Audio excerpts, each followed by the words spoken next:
पिछले लेक्चर में हमने रिजिड रोटेटर का क्लासिकल और क्वांटम ट्रीटमेंट करने के बाद एटॉमिक एंड मॉलिक्यूलर फिजिक्स में प्योर रोटेशनल स्पेक्ट्रा से बेस्ड क्वेश्चंस किए थे, जो कि नेट, गेट और टिफर के थे। आज भी हम टिफर के ही प्रीवियस ईयर क्वेश्चंस करेंगे जो वेव फंक्शन पर रिलेटेड है ना। जो भी वेव फंक्शन है रिजिड रोटेटर का आता है स्क्रोडिंगर वेव इक्वेशन का यूज करते हुए, उस वेव फंक्शन से हमें अलग अलग चीजें फाइंड आउट करनी है। उदाहरण के तौर पे प्रोबेबिलिटी हो गया या एक्सपेक्टेशन वैल्यू हो गया, एंगुलर मोमेंटम का, इस प्रकार के क्वेश्चंस जो है काफी आ जाते हैं। ठीक है, इसके अलावा एक और कॉन्सेप्ट भी बचता है जिसको हम कहते हैं perturbation theory of rigid rotator. तो पर्टर्बेशन थ्योरी अगर हम अडॉप्ट करें, रिजिड रोटेटर पर अप्लाई करें, तो हमें एनर्जी में करेक्शन देखने को मिलेगा, कम ज्यादा देखने को मिलेगा। ठीक है, तो ग्राउंड स्टेट में कितना कम ज्यादा, फर्स्ट एक्साइटेड स्टेट में कितना कम ज्यादा, तो ये पर्टर्बेशन थ्योरी पर हम अलग से वीडियो बनाएंगे। आज हम सिर्फ और सिर्फ वेव फंक्शन पर रिलेटेड क्वेश्चंस भी करेंगे टिफर के, और इसका वेव फंक्शन डिराइव भी करेंगे कि इसका वेव फंक्शन आता क्या है रिजिड रोटेटर का। ठीक है, तो हमें ऑब्वियसली बात है स्क्रोडिंगर वेव इक्वेशन यूज करना होगा, और वो भी 3 डायमेंशन के अंदर। ठीक है, सो 3D में हमने यूज करना है। 3D मतलब स्फेरिकल पोलर कोऑर्डिनेट सिस्टम में हमें यूज करना पड़ेगा। ठीक है, सो होती क्या है Schrodinger wave equation? H psi is equal to E psi, ये हमारे पास इक्वेशन है। ठीक है, हैमिल्टोनियन, तो हैमिल्टोनियन ऑपरेटर कितना होता है? हैमिल्टोनियन ऑपरेटर होगा जो कि हम इस वेव फंक्शन पर ऑपरेट कर रहे हैं, इसका वैल्यू होगा minus h cut square divide by 2 mu. Mu means reduced mass है ना। पूरा सिस्टम में जो है 2 मासेस हैं, तो उसको एक सिंगल सिस्टम में अगर लिखना है, सिंगल सिस्टम यानी सिंगल मास में, तो हम रिड्यूस्ड मास लिखेंगे। ठीक है, इसके बाद Laplacian operator del square, and plus में होगा हमारे पास पोटेंशियल V, जो कि R का फंक्शन है स्पेस के अंदर। ठीक है, ये हमारे पास रहेगा। लेकिन अब एक चीज और है, यहां पर ये जो पोटेंशियल V है ये हमारे पास 0 हो जाएगा। ठीक है, क्योंकि अगर हम कन्फिग्रेशन देखें एटम्स का या मॉलिक्यूल्स का, ठीक है, तो वो तो 2 एटम्स हमारे पास हैं रिजिड रोटेटर में, उनके बीच का ये दूरी क्या रहता है? फिक्स रहता है ड्यूरिंग द रोटेशन। ठीक है, क्योंकि ये दोनों फिक्स रहेगा डिस्टेंस, तो हमारे पास में इसका वैल्यू कितना होगा? 0 हो जाएगा। कन्फिग्रेशन का पोटेंशियल एनर्जी 0 है। ठीक है, फ्रीली रोटेट कर रहा है। ओके, अब हम देखते हैं कि ये जो लैप्लेशियन ऑपरेटर है ये हमें लिखना आना चाहिए ऑर्थोगोनल कर्विलिनियर कोऑर्डिनेट्स में। सबसे पहले इसका वैल्यू मालूम रहना चाहिए कितना होता है। सो ध्यान रखेंगे इसका वैल्यू होता है 1/h1 h2 h3, ये सब स्केल फैक्टर्स हैं तीनों। ठीक है, इसके बाद del by del u h2 h3 by h1 और डेल बाय डेल यू, ये हमारे पास रहेगा। प्लस में इसी प्रकार से UVW होते हैं ऑर्थोगोनल कर्विलिनियर कोऑर्डिनेट्स। ठीक है, इसके टर्म्स में लिखने जा रहे हैं हम लोग। आगे रहेगा डेल बाय डेल V। ठीक है, चलिए अब इसका हम देखते हैं कि स्फेरिकल पोलर कोऑर्डिनेट सिस्टम में UVW क्या होते हैं। तो ये होते हैं हमारे पास R, थीटा और फाई, ये हमारे पास होंगे। आल्सो जो स्केल फैक्टर्स हैं ये कितने होते हैं? तो ये हमारे पास होते हैं 1 R और R sin थीटा, ये हमारे पास होते हैं। चलिए ये वैल्यू यहां पुट कर देते हैं तो हमें पता चल जाएगा। ठीक है, कि Laplacian operator spherical polar coordinate system में कितना होता है। यहां पर हो जाएगा 1/r² sin थीटा। ठीक है, 1r sin थीटा, तीनों को मल्टीप्लाई करेंगे कितना आएगा? r² sin theta. ठीक है, next del by del r, यहां से हो जाएगा h2 h3, that means r² sin theta और डेल बाय डेल r। ठीक है, फिर इसके बाद प्लस में हमारे पास होगा डेल बाय डेल थीटा और h1 h3, यानी हो गया r sin theta divide by r and del by del theta. ठीक है, and last term is plus में डेल बाय डेल, यहां w कितना होगा? फाई। ठीक है, यहां से हमारे पास हो जाएगा h1 h2, that means r upon में r sin थीटा और डेल बाय डेल फाई, ये हमारे पास आ जाएगा। ठीक है, this complete is Laplacian operator in spherical polar coordinate system. अब देखो ये जो हमारे पास r का हम डेरिवेटिव कर रहे हैं, ठीक है, r का जो हम डेरिवेटिव कर रहे हैं ये तो 0 हो जाएगा, क्योंकि r का तो डेरिवेटिव है ही नहीं यहाँ पे, क्योंकि ये जो पोजीशन है इन दोनों पार्टिकल्स के बीच में क्या है? फिक्स है हमारे पास। ठीक है, तो इसमें वैल्यू जो है वो कितना हो जाएगा? 0 हो जाएगा। ठीक है, अब कुछ कैंसिल आउट हो रहा है उसे कैंसिल करेंगे। तो देखो r से r कैंसिल आउट हो रहा है, यहाँ से यहाँ भी r से r कैंसिल आउट हो गया। ठीक है, अब इसको आगे लिख सकते हैं हम लोग 1/r² sin थीटा, और यहाँ क्या? Del by del theta sin theta और डेल बाय डेल थीटा। ठीक है, नेक्स्ट इसके बाद प्लस में इसके साथ मल्टीप्लाई करेंगे। देखो यहां पर फाई के रेस्पेक्ट में करें डेरिवेटिव, तो sin थीटा तो 1/sin थीटा किसकी तरह बिहेव करेगा? कांस्टेंट, इसे हम बाहर ले सकते हैं। तो 1/r² sin theta and into में 1/sin थीटा, तो ये हमारे पास हो जाएगा 1/r² sin² थीटा। ठीक है, और ये del by del phi multiply del by del phi, ये हो जाएगा del square by del phi square. और अब इस हम क्या करेंगे, ये हमारे पास आया है लैप्लेशियन ऑपरेटर, इसे हम यहां पुट करेंगे और फिर इस h को हम वेव फंक्शन साई पर ऑपरेट कर देंगे। ठीक है, तो हमारे पास आ जाएगा complete Schrodinger wave equation in terms of spherical polar coordinate system, और वो भी रिजिड रोटेटर के केस। सो हम इसको ऑपरेट कर देते हैं वेव फंक्शन पर। So h psi is equal to e psi, तो यहां से आ जाएगा minus h cut square divide by 2 mu, और देखिए यहां से भी आर स्क्वायर और यहां से भी आर स्क्वायर, ये बाहर आ जाएगा। सो आर स्क्वायर, ठीक है, और ये आ गया 1 अपॉन साइन थीटा, ठीक है। इसके बाद del by del theta sine theta और del psi by del theta, and plus में इसी प्रकार से देखें तो आर स्क्वायर बाहर ले लिया है तो 1 अपॉन साइन स्क्वायर थीटा, सो यहां से आ गया 1 अपॉन साइन स्क्वायर थीटा, और यह आ जाएगा del square psi by del phi square, ठीक है, and this is equal to e psi, ठीक है।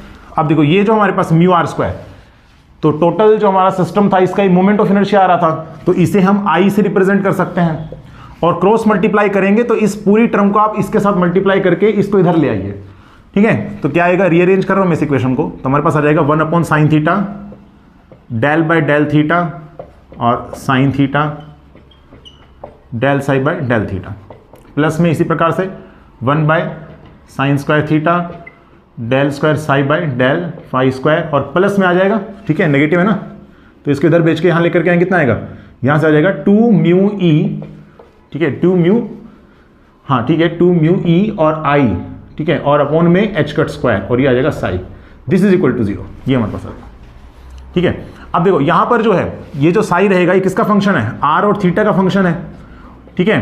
तो हम इसे सेपरेट करने की कोशिश करेंगे, यहां सेपरेट नहीं है, ये जो पूरी टर्म है ये थीटा पर है डिपेंडेंसी, इसके अगर हम देखें तो ये फाई पर भी और थीटा पर भी डिपेंडेंसी है, इन दोनों को हमें अलग करना पड़ेगा, ठीक है। तो हम यूज करेंगे सेपरेशन ऑफ वेरिएबल्स मेथड, ठीक है, separation of variable method 3D के अंदर यूज भी करते हैं, हाइड्रोजन एटम में भी हम यूज करते हैं इसका, ठीक है। सो साई ऑफ आर थीटा को हम रिप्रेजेंट कर देते हैं अलग अलग फंक्शन से मल्टीप्लाई करके, एक वाई मान लेते हैं जो सिर्फ और सिर्फ थीटा का फंक्शन रहेगा, और एक जेड मान लेते हैं जो सिर्फ और सिर्फ किसका फंक्शन रहेगा, फाई। ऐसा करने से क्या होगा, जब आप यहां पुट करेंगे तो जो इक्वेशन आएगी, एक इक्वेशन हमें सिर्फ और सिर्फ थीटा के टर्म्स में मिलेगी और एक इक्वेशन हमें फाई के टर्म्स में, यानी ये जो हमारे थीटा और फाई है इंडिपेंडेंट हो जाएंगे, तो इंडिपेंडेंट हो जाएंगे तो इंडिपेंडेंट ही इक्वेशंस बन करके इंडिपेंडेंट सॉल्यूशंस आएंगे, तो आसानी से आप इसे कर सकते हैं। तो देखो हम यहां से फाइंड आउट करना चाहेंगे del psi by del theta, एक तो ये, और फिर del square psi by del phi square मालूम करके, और फिर उसके बाद यहां रख देंगे हम इसको, ठीक है। सबसे पहले del psi by del theta, ये कितना आएगा, ये हमारे पास आ जाएगा, देखो z तो इसके लिए क्या कांस्टेंट की तरह बिहेव करेगा, सो यहां z और इसका होगा तो del y by del theta, ठीक है। इसी प्रकार से del square psi by del phi square, ठीक है, इसके लिए y हमारे पास कांस्टेंट रहेगा, so y and del square z by del phi square. अब ये दोनों वैल्यूज, बल्कि तीनों वैल्यूज, क्योंकि यहां साई भी हमें चाहिए ना यहां पर, तो ये तीनों वैल्यूज हम इस इक्वेशन में वापस पुट कर देते हैं, ठीक है। तो हमारे पास कितना आएगा, ये आ जाएगा 1 upon sine theta del by del theta sine theta और del psi by del theta, ये हमारे पास कितना है, z, तो हम यहां लिख देते हैं z, जो कि हम बाहर ले सकते हैं, इंडिपेंडेंट है इसलिए, del y by del theta, हाँ थीटा पर इंडिपेंडेंट है ये, तो इसे हम बाहर ले सकते हैं, ठीक है, इस डेल बाय डेल थीटा से। अच्छा ठीक है, चलिए नेक्स्ट इसके बाद प्लस में 1 बाय साइन स्क्वायर थीटा, तो ये आया 1 अपॉन साइन स्क्वायर थीटा, और ये वैल्यू हमने निकाला है, तो इसका वैल्यू कितना आ रहा है, ये वैल्यू आ रहा है हमारे पास y and del square z by del phi square, ठीक है, ये हमारे पास आ जाएगा, ओके। एंड प्लस में हमारे पास हो गया 2 mu e h cut square, और ये हमारे पास हो गया y z, this is equal to 0, ठीक है। अभी भी इंडिपेंडेंट नहीं आया देखो, क्योंकि ये देखो थीटा यहां पर है, फाई यहां पर है, इंडिपेंडेंट नहीं आया, तो हमें कुछ और करना पड़ेगा। तो हम एक काम ये कर सकते हैं, देखो यहां सिर्फ और सिर्फ हमें z चाहिए ना, z की टर्म्स में आना चाहिए, तो हम क्या करेंगे, sine square theta upon y z, इससे मैं इसको मल्टीप्लाई कर देता हूं पूरी इक्वेशन को, ठीक है। तो हम क्या करते हैं, यहां से मल्टीप्लाई कर देते हैं कंप्लीट इक्वेशन को, multiply by y sine square theta upon y z, ठीक है, sine square theta upon y z, ठीक है, on both sides, on both sides, ठीक है। सो यहां से अगर हम मालूम करें तो हमारे पास आ जाएगा z by sine theta into sine square theta by y z, तो ये आ जाएगा साइन थीटा अपॉन में y, ठीक है, and del by del theta and sine theta del y by del theta, ये हमारे पास आ जाएगा, ठीक है।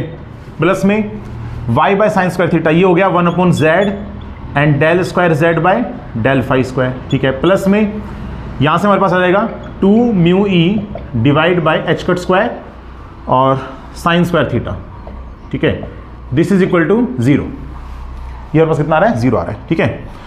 अब देखिए, अब हमारे पास जो है टर्म्स क्या होगी, अलग अलग होगी। देखो ये कंप्लीट थीटा पर डिपेंडेंसी, ये वाली टर्म, ये टर्म सिर्फ और सिर्फ फाई पर डिपेंडेंसी, और ये वाली टर्म थीटा पर डिपेंडेंसी। तो अब हम इसे सेपरेट करके थीटा वाली टर्म एक तरफ और फाई वाली टर्म एक तरफ, फिर हम इसको एक कांस्टेंट मानते हुए हम इसको आगे सोल्व कर सकते हैं, ठीक है। तो हम एक काम ये करते हैं, साइन थीटा यानी थीटा वाली टर्म्स हम एक तरफ रखते हैं,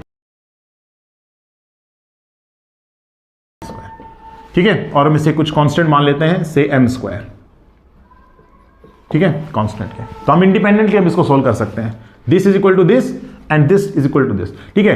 तो यहां से हमें क्या मिलेगा, यहां से तो हमें मिलेगा z, और यहां से हमें मिलेगा y, और जैसे हमें y और z मिल जाए तो हमें कंप्लीट वेव फंक्शन मिल जाएगा।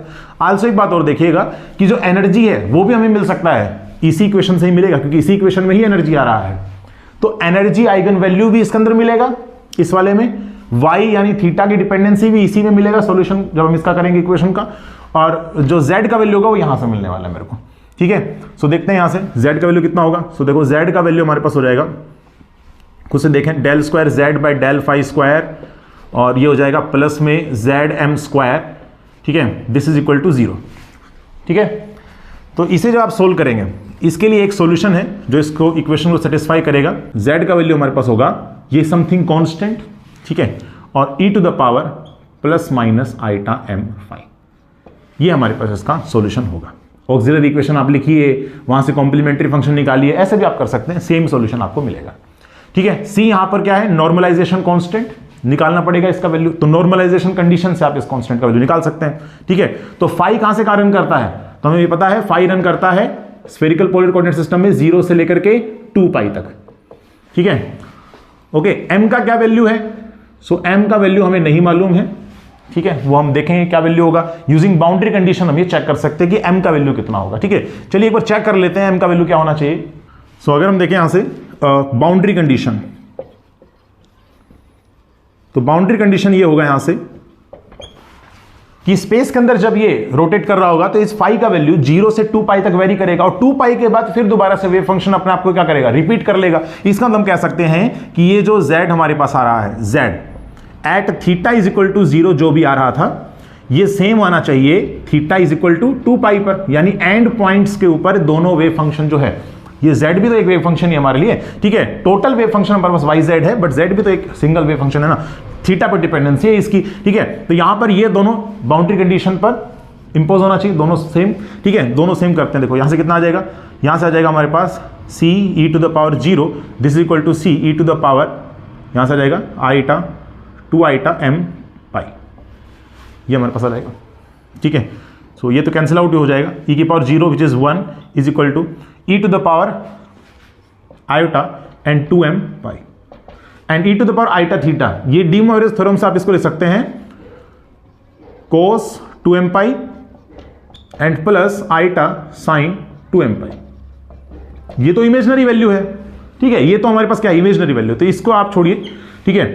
रियल होने के लिए, इसका वैल्यू 1 आने के लिए, ठीक है, m का वैल्यू क्या होना चाहिए, m belongs to integer, m किसको बिलोंग करना चाहिए, इंटीजर को बिलोंग करना चाहिए, ठीक है। तो देखिए यहां से m का वैल्यू कितना होना चाहिए, इंटीजर के बिलोंग करेगा तभी तो 2 इंटू समथिंग 2 पाई, वैसे भी 2 पाई के मल्टीपल में जब हम चलते हैं तो कोस का वैल्यू मुझे कितना मिलता है, 1 ही मिलता है, ठीक है। तो ध्यान रखिएगा m belongs to any integer, so यहां पर m का वैल्यू हो जाएगा 1 2 3 सो, ठीक है। अगर मैं यहां से प्लस माइनस हटा देता हूं, अगर मैं यहां से प्लस माइनस हटा देता हूं तो मैं ऐसा कह सकते हैं m का वैल्यू रन करेगा, 0 भी तो है, 0 भी तो एक इंटीजर है, तो 0 plus minus 1 plus minus 2 plus minus 3 इस प्रकार से रन करता रहेगा। तो हम देख रहे हैं कि जब m इज इक्वल टू 0 होगा, जब m इज इक्वल टू 0 होगा तो ये जो वेव फंक्शन रहेगा ये किस में आएगा, ग्राउंड स्टेट में आ जाएगा। So ground state non degenerate हो गया, है ना, आपको एक ही वेव फंक्शन मिलेगा कॉरस्पॉन्डिंगली। जबकि अगर प्लस माइनस 1 रखा जाए, 2 वैल्यूज रखी जाए अलग अलग, तो फिर हमें इस वेव फंक्शन की 2 वैल्यूज मिलेंगी, लेकिन उनका कॉरस्पॉन्डिंग एनर्जी आइगन वैल्यू क्या होना चाहिए, सेम रहना चाहिए, ये इंपॉर्टेंट है।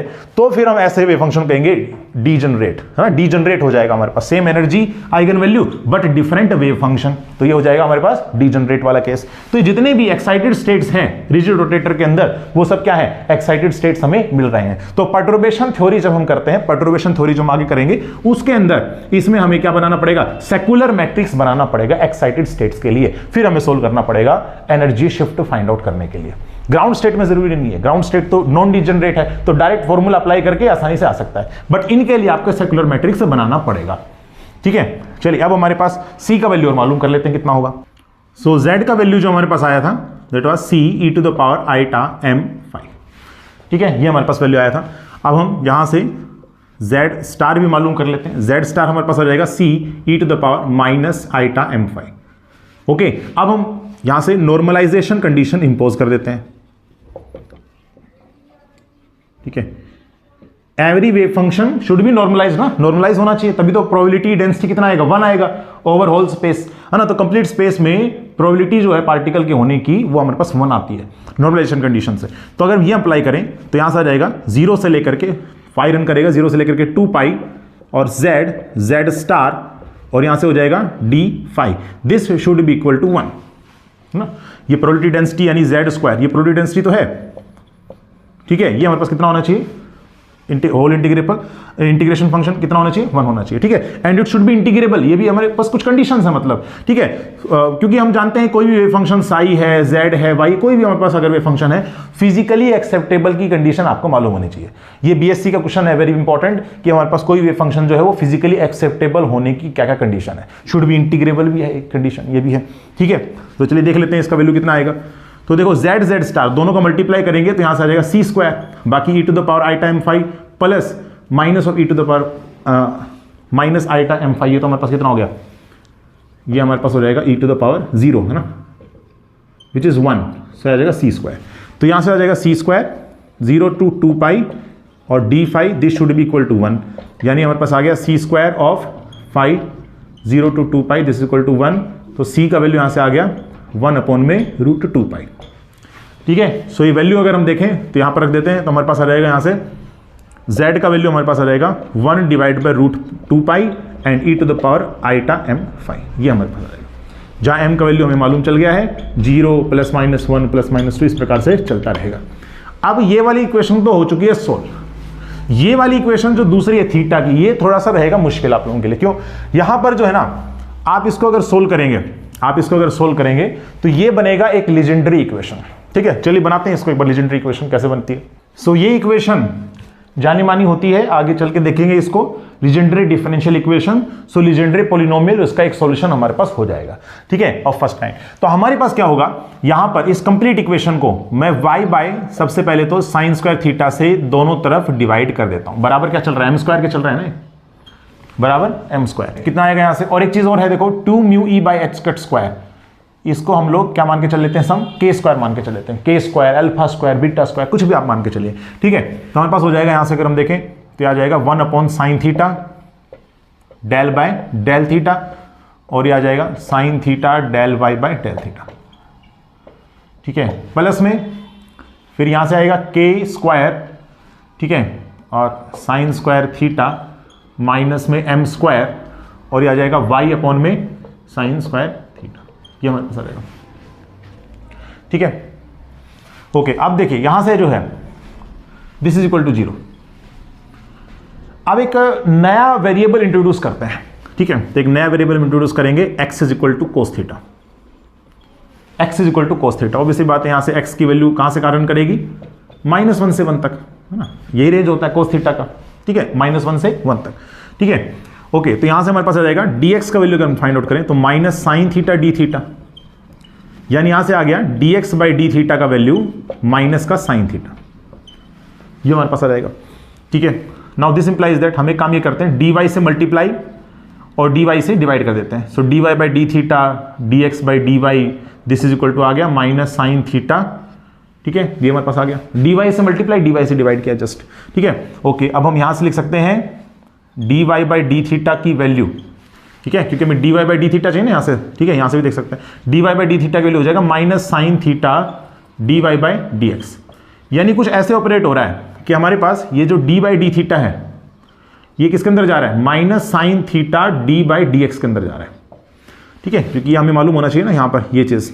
ठीक है, ये हमारे पास जा रहा है। ओके, ठीक है, अब हम नेक्स्ट मालूम करते हैं यहां से साइन थीटा और इनटू में del y by del theta, ये हम लोग मालूम कर लेते हैं। देखो यहां से हमारे पास d y by d theta तो आ ही चुका था, अब साइन थीटा से और मल्टीप्लाई करना है यहां पर, तो हम क्या करते हैं साइन थीटा से मल्टीप्लाई कर देते हैं। तो sine theta d y by d theta this is equal to आ गया माइनस साइन स्क्वायर थीटा और d y by d x. ठीक है, अच्छा यहां से हम लिख सकते हैं माइनस साइन स्क्वायर थीटा को minus of 1 minus cos square theta and d y by d x. ठीक है, और ये हमारे पास आ गया 1 माइनस एक्स स्क्वायर, तो माइनस पहले लग रखा है तो एक्स स्क्वायर माइनस 1 हो गया, सो एक्स स्क्वायर माइनस 1 और d y by d x. चलिए सारी वैल्यूज हमने फाइंड कर ली यहाँ से, है ना। देखो ये sine theta d y by d theta कितना है, x square minus 1 of d y by d x. ठीक है, डेल बाई डेल थीटा किसको करस्पॉन्ड करता है, ये करता है minus sine theta d by d x. ठीक है, अब ये सारी वैल्यूज जो है ना यहाँ पुट कर देते हैं, तो हमारे पास आ जाएगा 1 अपॉन में साइन थीटा, ठीक है, और डेल बाई डेल थीटा ये हमारे पास हो जाएगा माइनस में sine theta and d by d x. ठीक है, और ये complete sine theta d y by d theta ये हमारे पास है एक्स स्क्वायर माइनस का 1, ठीक है, और यहां पर है d y by d x. ठीक है, ये हमारे पास हो जाएगा एंड प्लस में के स्क्वायर, ठीक है, एंड माइनस में m square upon sine square theta into y this is equal to 0, ये हमारे पास आ जाएगा। ठीक है, चलिए इसको आगे देखते हैं। साइन थीटा कैंसिल, इस माइनस को अंदर ले जाएंगे तो हमारे पास आ जाएगा d by d x of 1 minus x square and d y by d x. ठीक है, ये हमारे पास आ जाएगा एंड प्लस में के square minus m square upon sine square theta of y is equal to 0। देखो ये चीज यहीं से आप अंदाजा लगा सकते हैं, ये देखो लीजेंडरी डिफरेंशियल इक्वेशन बन रहा है यहां से। ठीक है, अगर आपने लीजेंडरी डिफरेंशियल इक्वेशन पर वीडियो लेक्चर नहीं देखा है तो सीएसआर नेट के पॉइंट ऑफ व्यू से मैंने करवा रखा है, तो मैं डिस्क्रिप्शन बॉक्स में उसका लिंक आपको प्रोवाइड कर देता हूं। ठीक है, आप वहां से जाके देख भी सकते हैं लीजेंडरी डिफरेंशियल इक्वेशन, क्या इसका सॉल्यूशन होता है वो भी आप देखिएगा। ठीक है, अभी डायरेक्ट मैं बता रहा हूं इसका सॉल्यूशन क्या होगा। तो इसका सॉल्यूशन यहां पर जो होता है लीजेंडरी डिफरेंशियल इक्वेशन का, वो y इज इक्वल टू हो जाएगा सम कांस्टेंट जिसको हम मालूम करेंगे by applying the normalization condition and Legendre polynomial PLM of x means cos theta, जो हमने माना भी था स्टार्टिंग में, ये हमारे पास होगा y का वैल्यू। ठीक है, और ये जो कांस्टेंट है c, ये नॉर्मलाइजेशन कंडीशन से आप मालूम भी कर सकते हैं। इसका वैल्यू आप याद रखिएगा, इसका वैल्यू होता है अंडर रूट में 2l plus 1 l minus m factorial divide by 2 of l plus m factorial. ये आपको पता होना चाहिए, ज्यादा इंपॉर्टेंट तो नहीं है, बट अगर आप थ्योरी वाला पोर्शन कर रहे हैं तो इसमें आपको मालूम होना चाहिए c का वैल्यू ही आता है। कैसे आता है, यहां से आप क्या कर सकते हैं, इसका नॉर्मलाइजेशन कंडीशन जब लगाएंगे तो आपको रोड्रिग्यूज फॉर्मूला और ऑर्थोनॉर्मल प्रॉपर्टी जो होती है लीजेंडरी पॉलिनोमियल की, वो आपको पता होना चाहिए, फिर आप सॉल्यूशन करके सी का वैल्यू निकलता है। ठीक है, अब क्योंकि हमने कंप्लीट सॉल्यूशन निकाल लिया है यहां से। ठीक है, अच्छा एक चीज और है, अगर आप यहां से एनर्जी आइगन वैल्यू निकालना चाहते हैं तो आपको इसके करस्पॉन्डिंगली लिखना पड़ेगा रिकर्शन रिलेशन जो होता है an+2, इसके केस के अंदर an की टर्म्स में सामने आता है। फिर उसके बाद आप इस सीरीज को टर्मिनेट करवाएंगे, फिर यहां से हमारे पास जो है एनर्जी आइगन वैल्यू सामने आ जाएगी। ठीक है, ये काम आपने करना है थ्योरी वाले पोर्शन अगर आप कर रहे हैं उसके लिए तो। ठीक है, चलिए अब हमारे पास नेट वेव फंक्शन मिल चुका है, क्योंकि मुझे तो वेव फंक्शन मालूम करना था। देखो वेव फंक्शन मालूम हो चुका है, तो यहां से अब आप टिफर के प्रीवियस इक्वेशन कर सकते हैं। ठीक है, जो कि इंपॉर्टेंट है, और पर्टर्बेशन थ्योरी में भी आपको हेल्प मिलेगी। जो हमारे पास आंसर आया है वो एक बार देख लेते हैं। सो जो वेव फंक्शन कोरस्पॉन्ड करता है रिजिड रोटेटर वाले केस में, उसका वैल्यू हो गया हमारे पास साई ऑफ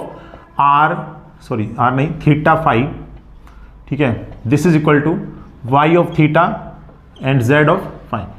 तो इसका सॉल्यूशन हमारे पास आया है अंडर रूट में 2l plus 1 l minus m factorial divide by 2 of l plus m factorial PLM of cos theta. ये तो हमारा पहला है। दूसरा वाला कितना है, 1/√2 pi e to the power iota m phi. This is our complete wave function of rigid rotator. ठीक है, अगर थीटा पर डिपेंडेंसी नहीं हुई, मान लो थीटा को हम फिक्स करके चल लें, ठीक है, तो इस केस में क्या होगा, यहां पर ये हमें मिलेगा wave function corresponds to phi. ठीक है, सिर्फ और सिर्फ फाई पर डिपेंडेंसी होगी इसकी, अगर हम थीटा को भी फिक्स कर दें तो। ठीक है, ध्यान रखिएगा। और m का वैल्यू रन करेगा, m belongs to integer, that means 0 +- 1 +- 2, इस प्रकार से। एनर्जी आइगन वैल्यू जो आएगा वो मैं पिछले वाले लेक्चर में बता चुका हूं। इसका वैल्यू कितना होता है, L²/2I रोटेशनल काइनेटिक एनर्जी का फॉर्मूला, और L² का वैल्यू होता है J+1 H cut square upon में 2i where j denotes the rotational quantum number. ठीक है, ये भी हम पिछले लेक्चर में डिस्कस कर चुके हैं। तो अब हम चलते हैं टिफर के प्रीवियस क्वेश्चंस पर based on wave function of rigid rotator. ठीक है, चलिए फर्स्ट क्वेश्चन देखते हैं। सो फर्स्ट क्वेश्चन में आपको वेव फंक्शन गिवन है corresponds to rigid rotator psi is equal to, ठीक है, ये हमारे पास गिवन है 3√3/4 pi sine theta sine phi. और मालूम आपने क्या करना है, probability of finding the z component of angular momentum to be h cut, यह आपने मालूम करना है in the second measurement. Second measurement में आपको मालूम करना है कि probability z component of angular momentum H cut आ जाए इसकी कितनी होगी। ठीक है, चलिए सबसे पहले तो यहां पर एक्सपोनेंशियल आना चाहिए था, जो कि आ नहीं रहा यहां पे, है ना, तभी तो मैं इसको कंपेयर कर पाऊंगा एक्चुअल जो हमारे पास वेव फंक्शन आ रहा था उससे। तो हम क्या करते हैं, साइन फाई को एक्सपोनेंशियल के टर्म्स में लिख सकते हैं। कैसे, e⁻⁴ and minus e⁻⁻⁴ divide by 2 iota. ठीक है, सो एक्चुअल में ये जो वेव फंक्शन है कोरस्पॉन्ड कर रहा है यहां पर, ये हमारे पास दो वेव फंक्शन से मिलकर के बन रहा है। एक टर्म में e⁻⁴ आ रहा है, दूसरे वाले टर्म में e⁻⁻⁴ आ रहा है, यानी ये दोनों कोरस्पॉन्ड कर रहे हैं m इज इक्वल टू एक +1 को, दूसरा -1 को। और करना भी चाहिए क्योंकि हम जानते हैं फर्स्ट एक्साइटेड स्टेट जो है वो हमारे पास में +1 को भी और -1 दोनों को हमारे पास, यानी डीजनरेट वाला केस लेकर के चलता है। एनर्जी आइगन वैल्यू सेम आता है। ठीक है, क्योंकि m इज इक्वल टू +-1 अगर आएगा तो l का वैल्यू कितना होगा, 1 हो जाएगा, j इज इक्वल टू 1 समझ लीजिए आप। ठीक है, तो एनर्जी क्या रहेगा हमारे पास, सेम रहेगा दोनों के कोरस्पॉन्डिंग अगर हम देखें तो। ओके, अब देखो यहां पर जो है m इज इक्वल टू +-1 आने का मतलब हो गया कि l का वैल्यू जो होगा, ठीक है, l का वैल्यू कितना होगा, ml। ठीक है, ये हमारे पास रन करेगा, ml का वैल्यू कहां से कहां जा रहा है, +-1। ठीक है, सो ml h कट, ये z कंपोनेंट होगा हमारे पास। ठीक है, यानी हमारे पास प्लस h कट हो सकता है या फिर -h कट हो सकता है, ये दो वैल्यूज ले सकता है। यानी z component of angular momentum इस वेव फंक्शन के लिए दो वैल्यूज ले सकता है, या तो +h कट लेगा या फिर -h कट लेगा, क्योंकि m का वैल्यू कितना है, +-1। ओके, ये लेने की कितनी प्रोबेबिलिटी है, ये लेने की हाफ प्रोबेबिलिटी है 0.5, और ये वाली हाफ प्रोबेबिलिटी है। ठीक है, तो अब देखिए कितने ही आप सक्सेसिव मेजरमेंट कर लीजिए, यहां पर जो प्रोबेबिलिटी रहेगा LZ में h कट या -h कट मेजर करने का, वो कितना रहना चाहिए, हाफ रहना चाहिए। ठीक है, तो हमारे पास कितना हो जाएगा, हाफ हो जाएगा। ठीक है, ये कुछ वैसा ही हो गया जैसे क्वेश्चन में होता है ना कि डाइस में जो है 6 आता है, तो डाइस में जो 6 हमारे पास केसेस बनते हैं, हर एक की प्रोबेबिलिटी कितनी है, 1/6 होती है। अब चाहे फर्स्ट मेजरमेंट आप कर लीजिए तो कितना आएगा, 1/6। अब दोबारा से जब मेजर करेंगे तो उसी का आने का कितना प्रोबेबिलिटी रहेगा, 1/6, सेम टू सेम। सो ये हमें क्वेश्चन दे रखा है, नेक्स्ट टिफर का ही है, इसमें वेव फंक्शन गिवन है, नॉर्मलाइज्ड जो कांस्टेंट है n का वैल्यू नहीं दिया है, तो वो निकाल लेंगे हम इसको नॉर्मलाइजेशन कंडीशन से। ठीक है, तो हमें यहां से मालूम करना है एक्सपेक्टेशन वैल्यू l + l-। ठीक है, इसका एक्सपेक्टेशन वैल्यू हमने मालूम करना है। ठीक है, तो ये हमारे पास रेजिंग लोअरिंग ऑपरेटर्स, तो वैल्यू मालूम होना चाहिए इन सब का। ठीक है, एक अच्छे लेवल का क्वेश्चन है, आज के आपने वीडियो में थंबनेल में भी देख लिया होगा, यही क्वेश्चन है। ओके, सो l+ और l- वैल्यू कितना होता है, lx + i⁻ly, और इसका वैल्यू होता है lx - i⁻ly। और l² square of total angular momentum हम देखें तो ये होता है lx² + ly² प्लस में lz²। l + l- मल्टीप्लीकेशन में दोनों, तो हम क्या करते हैं, दोनों को ना मल्टीप्लाई कर देते हैं। देखो यहां से आएगा l + l- का वैल्यू कितना आ जाएगा, यहां से आ जाएगा lx²। ठीक है, फिर इसके बाद में -i और lx ly, ये हो जाएगा lx ly। ठीक है, चलिए नेक्स्ट देखते हैं। इसके बाद प्लस में i और ly lx, ये दोनों सेम तो होते नहीं क्वांटम मैकेनिक्स के अंदर, है ना। ठीक है, कम्यूटेटर फॉर्म करेंगे। आगे है, इसके बाद आ जाएगा प्लस में ly², तो प्लस में हो गया ly²। ओके, चलिए इसको आगे देख लेते हैं। नेक्स्ट आएगा l + l-। ठीक है, इसे हटाना पड़ेगा क्योंकि इसका आइगन वैल्यू हमें नहीं मालूम है, LZ का तो होता है ml h कट। ठीक है, अब इसको देखते हैं कितना होगा, तो यहां से हो जाएगा lx² + ly², तो यहां से देख सकते हैं l² - lz² हो गया। ठीक है, फिर आगे हम देखें तो प्लस आयोटा, ये मैं कॉमन ले लेता हूं तो मेरे पास आएगा ly lx और -lx ly। ठीक है, अब ये हमारे पास कम्यूटेटर है, किसका, ly lx, ये हमारे पास कम्यूटेटर है। क्या वैल्यू होगी इसकी, ठीक है, वो कैसे निकालें, देखो x y z, ऐसे रोटेशन लिख लिया। ठीक है, कैसे जा रहे हैं हम लोग, y के बाद x आ रहा है, तो y के बाद x आ रहा है मतलब उल्टा हो गया, तो माइनस साइन आएगा, तो माइनस आयोटा एच कट और एल जेड आ जाएगा, वाई एक्स तो आ जाएगा ना, एल जेड आ जाएगा। ठीक है, चलिए तो टोटल अगर हम देखें तो यहां से एक्सपेक्टेशन वैल्यू देखते हैं, तो एल प्लस एल माइनस का एक्सपेक्टेशन वैल्यू आ जाएगा एल स्क्वायर का कितना है, ठीक है, माइनस में एल जेड स्क्वायर का कितना है, ठीक है, और आयोटा आयोटा ये हमारे पास हो जाएगा -1 इंटू -1 कितना हो गया, प्लस का 1, यानी बस हो जाएगा एच कट और एल जेड का कितना है। ठीक है, अब इसके करस्पॉन्डिंग आपको मालूम होता है एल ऑफ एल प्लस 1, ठीक है, इसके करस्पॉन्डिंग आपको पता है m square h cut square, इसके करस्पॉन्डिंग आपको पता है एम एच कट।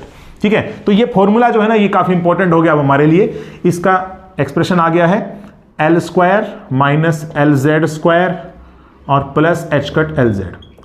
ठीक है, ये हम लोग निकाल लेंगे बड़ी आसानी से, बस ये चीज है कि n का वैल्यू फाइंड आउट कर लें बाय अप्लाइंग नॉर्मलाइजेशन कंडीशन। चलिए देखते हैं। सो नॉर्मलाइजेशन कंडीशन अगर हम लगाएं तो यहां से आ जाएगा psi star psi this is equal to 1। ठीक है, सो यहां से हमारे पास आ गया, देखो ये तो हो गया n स्क्वायर, जिसे हम बाहर ले लेते हैं। ठीक है, सो 2i माइनस 2i, आयोटा जो है वो माइनस आयोटा से रिप्लेस हो जाता है, ठीक है, कंजुगेट के अंदर। नेक्स्ट इसके बाद प्लस में 2 plus iota and 2 minus iota. ठीक है, नेक्स्ट इसके बाद प्लस में 3 आयोटा और minus 3 iota and this should be equal to 1। ठीक है, यहां से हमारे पास आ जाएगा n स्क्वायर, ये हो गया हमारे पास 4, प्लस में ये कितना आएगा 4 + 1 5 आ गया। ठीक है, प्लस में ये कितना आ जाएगा 9 and this should be equal to 1। तो टोटल हमारे पास हो गया 18, यानी n का वैल्यू आ गया 1/√18। ठीक है, सो n का वैल्यू हम यहां से हटा देते हैं, यहां हमारे पास आ जाएगा 1/√18, ये वैल्यू हम लिख देते हैं। ठीक है, चलिए अब l square l z square l z इन सब की एक्सपेक्टेशन वैल्यू निकाल लेते हैं। सो एल स्क्वायर का हमारे पास हो जाएगा L L of L plus 1 H cut square divide bye, तो प्रोबेबिलिटी सम कितना होगा 1 ही होगा, क्योंकि नॉर्मलाइज्ड वेव फंक्शन गिवन है तो ये तो 1 ही हो गया, तो इसको तो हम हटा देते हैं। और ये अगर हम ये देखें प्रोबेबिलिटी, तो ये हमारे पास होता है सी स्क्वायर समेशन।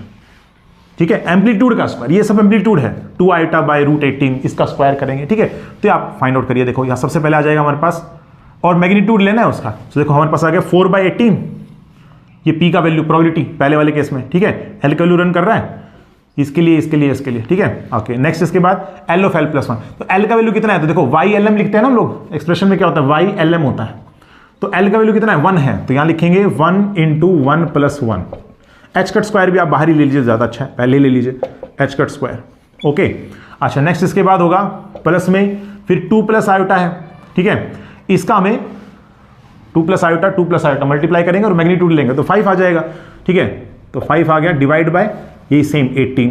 ठीक है, और यहाँ एल का वैल्यू कितना दे रखा है 2 है ना, वाई एल एम में एल का वैल्यू कितना है 2 है, तो यहाँ रखेंगे इनटू में 2 ऑफ 2 + 1 विच इज 3।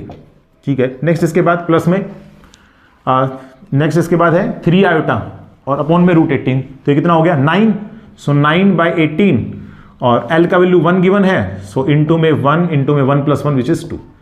ठीक है, तो यहां हमारे पास आ जाएगा 18 LCM, H cut square common, और यहां से आएगा 4 × 1 × 2 कितना हो गया 8 हो गया, प्लस में 6 × 5 30, प्लस में 9 × 2 दिस इज 18। ठीक है, सबका सम कर देंगे, कितना आ गया यहां से 30 + 18 कितना हो गया 48, 48 + 8 ये हमारे पास हो जाएगा 56 H cut square divide bye 18। ठीक है, तो ध्यान रखेंगे इसका वैल्यू कितना आ रहा है 56 डिवाइड बाय 18, ये हमारे पास इसका वैल्यू आ रहा है। ठीक है, नेक्स्ट एल जेड स्क्वायर की बारी है, वही सेम कंडीशन लगाएंगे इसमें भी। ठीक है, सो एल जेड स्क्वायर ये हमारे पास हो जाएगा वही सेम ये, और m l square h cut square. ठीक है, चलिए एच कट स्क्वायर में पहले बार ले लेता हूं। ठीक है, डिवाइड बाय 18 भी बाहर ले लीजिए आप। ठीक है, 18 भी सभी में आने वाला है। चलिए पहले वाले केस में 4 और इनटू में एम का वैल्यू कितना है, तो वाई एल एम, एम का वैल्यू कितना 0, प्लस में फिर इसके बाद दूसरे वाले केस में 2 प्लस आयोटा मैग्नीट्यूड 5, इनटू में एम का वैल्यू कितना -1, सो -1 का स्क्वायर करेंगे 1। नेक्स्ट प्लस में फिर इसका 3 आयोटा इंटू 3 आयोटा मैग्नीट्यूड लेंगे 9, इनटू में कितना हो गया यहां से m का वैल्यू 1, सो 1 का स्क्वायर करेंगे 1 ही आएगा। चलिए देख लेते हैं इसका वैल्यू 9 + 5। ठीक है, तो ये हमारे पास हो गया 14 एच कट स्क्वायर बाय 18। तो ये वैल्यू आ रहा है 14/18 के बराबर, 14/18। ठीक है, नेक्स्ट LZ, ये भी आसान रहेगा हमारे लिए सोल्व करना। ठीक है, सो बस हमने क्या करना है, सेम ही आंसर आएगा बट यहां इसका स्क्वायर नहीं करना है। तो देखो स्क्वायर नहीं करोगे तो ये -1 था ना यहाँ पे, तो -1 ही रहेगा। नेक्स्ट वाले केस में बता रहा हूँ, यहाँ पर LZ वाले केस में मतलब सेम रहेगा, h²/18 same to same, 4 × 0 plus में 5 × आपकी बार कितना होगा -1। ठीक है, प्लस में वही सेम 9 × में यहाँ पर 1 है। ठीक है, अब 9 - 5 4, तो इट मीन्स 4/18 h²। तो मेरे पास हो गया 4/18 के बराबर, 4/18। ठीक है, और h² नहीं, इस बार h आएगा ना, इस बार h आएगा, LZ ओनली। ठीक है, अच्छा अभी सभी में से h² तो कॉमन आ गया है ना, इसमें भी h आ रहा था, इसमें h² आ रहा था और इसमें h² आ रहा था, तो बाहर ले लेते हैं इसका h² का। तो h² तो हमने ले लिया बाहर। ठीक है, 56/18 माइनस में 14/18 और प्लस में 4/18। ठीक है, अब देखो यहां से 18 LCM। ठीक है, 56 + 4 कितना हो गया 60, और 60 में से 14 माइनस करना है, कितना आ जाएगा यहां से, ये हमारे पास हो जाएगा 46/18 और h²। ठीक है, कैंसिल आउट हो रहा है किसी पे, 2 पर कैंसिल आउट कर देते हैं, 23/9। ठीक है, तो एक बार ऑप्शन देख लीजिएगा, 23/9 h²। This should be your answer. जो फाइनल आंसर निकल के आया सामने which is 23/9 h²। So this is our correct answer. Okay, so last question में आपको rigid rotator correspondingly wave function given है a cos² 5 पर ही डिपेंडेंसी ओनली। ठीक है, ए यहां पर क्या है, नॉर्मलाइजेशन कांस्टेंट, नहीं मालूम इसका वैल्यू कितना होगा। ठीक है, मालूम क्या करना है आपने, 3 और इनटू में LZ² का एक्सपेक्टेशन वैल्यू। ठीक है, Z component of angular momentum, इसका स्क्वायर का एक्सपेक्टेशन वैल्यू मल्टीप्लाइड बाय 3, इसका वैल्यू आपने बताना है। ठीक है, सबसे पहले हम इसको नॉर्मलाइज करते हैं, ए का वैल्यू मालूम करते हैं। तो देखो यहां से हमारे पास सबसे पहले तो इसको नॉर्मलाइज करेंगे, तो साई इनटू में d∅ 0 से लेकर के 2π, इसका वैल्यू 1 आना पड़ेगा। a² बाहर आ गया, 0 से लेकर के 2π, और यहां आ जाएगा cos की power 4 d∅, this is equal to 1। अब इसका इंटीग्रेशन थोड़ा सा मुश्किल रहेगा ना, ज्यादा कैलकुलेशन रहेगा इसका, cos² करें, फिर cos² में आप 1 + cos 2π/2। तो इसका मैं आपको शॉर्ट ट्रिक बताता हूं। शॉर्ट ट्रिक क्या है इसका इंटीग्रेशन का वैल्यू का शॉर्ट ट्रिक रहता है हमेशा। अच्छा, साइन भी आ जाए तो भी सेम रहेगा। अच्छा, इसकी पावर चाहे कुछ भी हो, देखो ये हमारे पास इसका शॉर्ट ट्रिक दे रहा हूं मैं, sin 2n phi d∅, 0 से लेकर के 2π, ये बराबर होता है 0 से लेकर के 2π और cos 2n phi d∅, ये सेम रहता है। कितना होता है वो सुनिएगा, इसकी वैल्यू होती है ये सेम, जो अपर लिमिट है 2π वो सेम टू सेम, और यहां लिखना है ओड मल्टीपल्स और डिवाइड इवन मल्टीपल्स के साथ। ओड मल्टीपल मतलब यहां चलेगा ऊपर 1.3.5.7. इस प्रकार से, यहां चलेगा 2.4.6 इस प्रकार से। ठीक है, अब आप साफ देख सकते हैं, इसको अगर मैं इससे कंपेयर करूं तो n का वैल्यू कितना है, n का वैल्यू 2 आ रहा है ना, देखो 4 इधर या 2n is equal to 4, n is equal to 2। तो इसका मतलब मुझे सिर्फ और सिर्फ 2 टर्म लेनी है। तो 2 टर्म कौन सी होगी, 1 × 3 और नीचे से कितना 2 × 4। तो इसका हम फाइनल रिजल्ट साफ साफ लिख देते हैं, हमारे पास आ गया 2π और मल्टीप्लाई हो गया यहां से 1 × 3 मीन्स 3 डिवाइड बाय 2 × 4 मीन्स 8। ठीक है, यानी हमारे पास आ गया 3π/4, 3π/4 ये हमारे पास आ जाएगा। ठीक है, सो हम a² का वैल्यू मालूम कर लिया, यहां से आ जाएगा 4/3π, दैट मीन्स a का वैल्यू आ गया √ में 4/3π। चलिए ये वैल्यू हम यहां रख देते हैं, तो हमारे पास आ जाएगा यहां से √ में 4/3π। अभी भी ये जाना माना वेव फंक्शन लग नहीं रहा हमको, क्योंकि वेव फंक्शन जो जाना माना है इन टर्म्स ऑफ फाई वो हमारे पास होता है 1/√2π एंड e⁻m⁵ लेकर के आएंगे इसको, इसके टर्म्स में लेकर के आते हैं इसको। ठीक है, सो ये फॉर्म लाने के लिए क्या करना पड़ेगा, √ में 4/3π लिखिए, √2π से मल्टीप्लाई और √2π से डिवाइड करिए, ताकि ये 1/√π तो हमें मिल ही गया। अच्छा, अब बात रही इसे एक्सपोनेंशियल के टर्म्स में एक्सप्रेस करना, कैसे करेंगे, cos फाई को हम लोग लिख सकते हैं इन terms of exponential e⁻i⁵ plus में e⁻⁵ डिवाइड बाय 2 और इसका लग रखा है स्क्वायर यहां से, ताकि हमें ये पता चल जाए कि वेव फंक्शन जो है वो कोरस्पोंडिंग किस किस वेव फंक्शंस का सुपर इंपोजिशन हो रखा है। तो फिर हम LZ² का आसानी से निकाल सकते हैं एक्सपेक्टेशन वैल्यू, सिंपली फॉर्मूला लगा करके PL² और फिर ML² h² लगा करके। ठीक है, चलिए आगे हम इसको करते हैं। देखो 1/√2π इसे तो रखो सेफ पहले। ठीक है, यहां से कितना आ गया, यहां से हमारे पास हो जाएगा √ में 8/3, ठीक है, मल्टीप्लाई किया 4 × 2 और 3। ठीक है, पाई से pi cancel out, under root 8/3। अच्छा इनटू में यहां से भी आएगा 1/4, ठीक है 1/4 आ गया। अच्छा e to the power 2i/5 plus में e to the power -2i/5, ठीक है, एंड प्लस में 2, बस इतना ही आएगा। e टू द पावर 0 नहीं है तो कुछ 0, ठीक है, नहीं है तो कुछ 0 आ जाएगा। ओके अच्छा अब यहां से लिख सकते हैं हम यहां से अंडर रूट में 8/3 और ये 4 को रूट में ले जाएंगे तो बनेगा 16, ठीक है। अच्छा यहां से आएगा 1/√2 pi e to the power 2i/5, ठीक है, प्लस में 1/√2 पाई और यहां से आ गया e to the power -2i/5, ठीक है, प्लस में फिर 2/√2 पाई और e टू द पावर 0।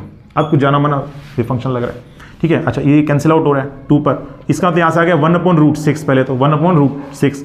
अच्छा ये कौन सा है वेव फंक्शन, ये वेव फंक्शन हमारे पास है m का वैल्यू 2 के बराबर ना, तो m का वैल्यू हम रखेंगे 2 के बराबर साई 2, ठीक है। ओके नेक्स्ट इसके बाद प्लस में ये कितना है -2 है, ठीक है, m का वैल्यू कितना है -2 है, ठीक है। अगर ऐसा नहीं लिखना चाहते तो फिर y की टर्म्स में लिख लीजिए आप इसको, ऐसा भी लिख सकते हैं y, ठीक है, और यहां पर आ जाएगा m का वैल्यू 2, ठीक है, और l का वैल्यू अब पता नहीं l का वैल्यू कितना होगा इस केस में, ठीक है, तो मैं 2 ही लिख रहा हूं यहां पे, 2 करस्पॉन्डिंग 2 हो सकता है, ठीक है, प्लस में फिर y ऑफ ये -2 और यहां लिख देता हूं 2, ठीक है। नेक्स्ट इसके बाद y ऑफ यहां पर आ रहा है 0, m का वैल्यू 0 तो ये भी 0 ही होगा, हम ऐसा मान सकते हैं। अच्छा ये 2 भी आ रहा है सामने, ये 2 को नहीं बोलना, तो ये 2 मैं यहां लिख देता हूं इसको। ओके तो ये मुझे सुपर इंपोज्ड फंक्शन मिल रहा है। अब मैं डायरेक्टली निकाल सकता हूं यहां से 3 मल्टीप्लाइड LZ स्क्वायर का एक्सपेक्टेशन वैल्यू हमारे पास हो जाएगा 3 इंटू में समेशन PL और ML square H cut square, ठीक है,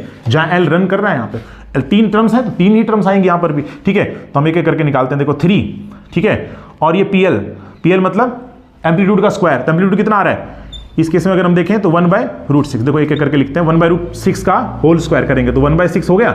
अच्छा ML का वैल्यू कितना है, तो सर ये ML ये रहा 2, तो 2 का स्क्वायर करेंगे 4, ठीक है, H कट स्क्वायर, ओके।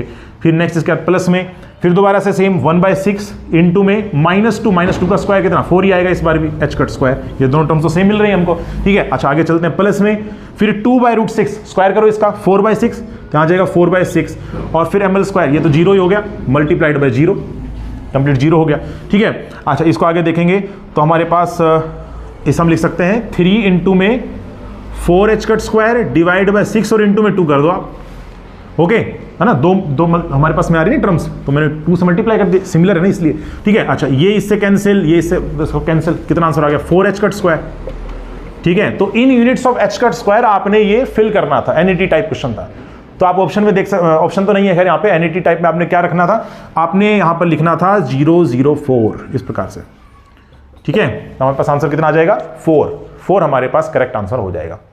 तो होप आपको आज का ये लेक्चर जो है वो समझ में आया होगा। नेक्स्ट में हम पर्टर्बेशन करेंगे, shift in energy in case of rigid rotator, okay. तो अगर आपको ये लेक्चर आज का अच्छा लगा है तो आप इसे लाइक कीजिए, कमेंट कीजिए, शेयर कीजिए और हाँ चैनल को सब्सक्राइब करना ना भूलें, ओके, थैंक यू।